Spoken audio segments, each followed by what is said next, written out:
சில கணவன்மாரும் இதுல ரொம்ப கிருபை பெற்றவங்களா இருக்காங்க. பேச ஆரம்பிச்சாலே வாயிலிருந்து அப்படியே அக்கினி தழல் புறப்பட்டு வர்ற மாதிரி தான் இருக்கும். கொஞ்ச நேரத்துல ஒரே அம்பு ஈட்டியா பாயும். அப்போ அது என்னன்னா, அந்த ரிலேஷன்ஷிப்ஸை வந்து அது பில்ட் பண்ணாது. கொஞ்ச நேரத்துல சில பேர் 10 நிமிஷம் பேசினா போதும், அங்க ஒரு சண்டை உருவாகலைன்னா அது பெரிய அதிசயம் தான்.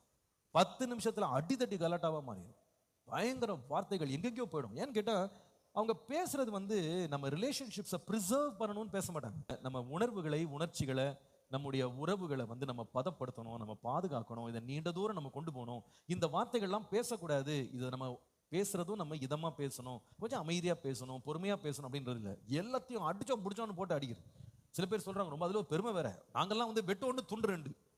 உங்களுக்கு கசாப்பு கடையில் தான் வேலை கொடுக்குமே தவிர வேற எதுக்குமே இவங்க பொருந்த மாட்டாரு.